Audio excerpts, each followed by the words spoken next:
Hello everyone, this is Mrs. Williams reading you the beginning of the bizarre mystery of horribly hard middle school. As the August morning sun chased the shadows from the roofs of houses and painted the sky gold, there was an eerie silence at horribly hard middle school. In the dawning light, you could not see into the classrooms because of the dark curtains at every window. No early teacher rushed out of a car in the parking lot to set up a lab or to get an early start on preparation for the first day of school. Horribly hard middle school was like a spooky mansion, closed, dark, and abandoned. In contrast, across town, as the sun rose a bit higher in the sky, marvelously magic Magnet Middle School, known popularly as MMMS, burst with energy and noise. Coffee perked in the teacher's lounge. Cars roared into the parking lot, parked and spilled out teachers of different sizes, shapes, and complexions. Boxes, books, bags, and piles of stuff filled their arms as they walked into the school early to be ready for the first day of classes for the year. Finally, 2 cars drove up to the dormant and silent, horribly hard middle school. One, a new mauve Lexus, and the other, an old blue Ford pickup truck. A man stepped out of each. The man who exited the Lexus wore a suit and tie and carried a battered briefcase. His face mirrored anxiety. The owner of the pickup climbed out of his truck and lifted a large black tool case out of his bed of his truck. He sported a denim shirt and overalls, a red handkerchief in his upper pocket, a wrench hanging out of his lower pocket, and an air of excitement and purpose. The 2 men nodded solemnly to each other as they trekked in different directions.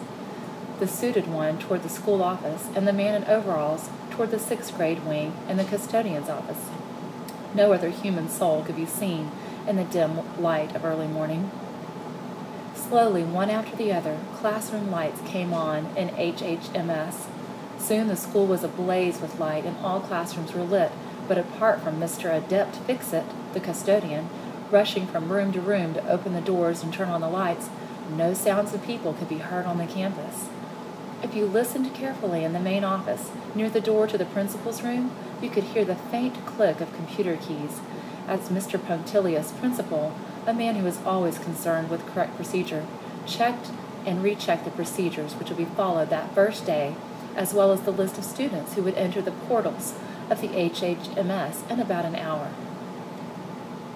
Half an hour later, several more cars pulled up in front of the still silent, horribly hard middle school.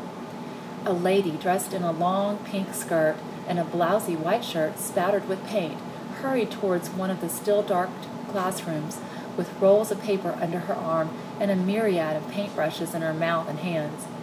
A man ambled toward a nearby dark classroom. He was burdened with various sized instrument cases. His purple tie, decorated with yellow musical notes, was askew, and his glasses perched unevenly on his large nose. Meanwhile, in a house not far from horribly hard middle school, a gaggle of 6th graders had gathered to gossip about the upcoming first day of school. They stood in the foyer of Isabel's house, waiting for Olivia Odios, whose lazy nature always made her late to everything. Isabel Ingenuous, always animated, twirled in nervousness and excess of energy. Pauline Purell whined in a babyish manner about Olivia's tardiness.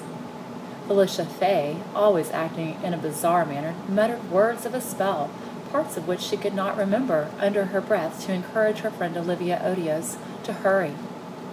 William Waggish made a tasteless but funny joke that evoked titters from the gathered friends. The last member of the troupe, Sam Sagacious, simply stood wisely and silently with his backpack in his hand, waiting for the clamor to die down.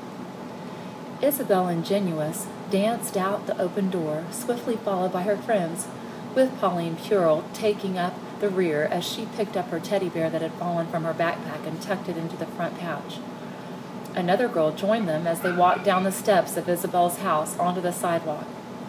Olivia Odios had arrived, hair half-combed and wrinkled blouse hanging out of her jeans. The group was ready but reluctant to face the first day of their new middle school, horribly hard middle school. A myriad of thoughts echoed and rebounded in each student's mind as the sixth graders trudged to their new school a mile away, as if walking the plank of a pirate's ship to their doom.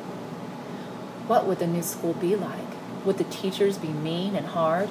Were they going to have too much homework? Were the big eighth graders going to harass them? Would they be able to remember the combinations of those new shiny locks in their backpacks? Were they dressed appropriately? Were the teachers nice? Would middle school be much different from elementary school? Would they find all their classes? Would their friends be in their classes? Would they get lost? Was the dean mean? These questions and many more circled around in the six friends' heads as they silently ambled toward the place where they would find out all the answers. All too soon, the brick walls of Horribly Hard Middle School loomed in front of them. Brown-faced with dark, expressive eyes, William Waggish recited a silly limerick to break the tension. He was always composing poetry to try to emulate his hero, Langston Hughes. The friends' steps matched the cadence of the hopeful poem. There is a bizarre middle school where teachers are easy to fool. They fall for our jokes and don't call our folks, even when we break every rule. Okay, that's the end of the introduction of the Horribly Hard Middle School.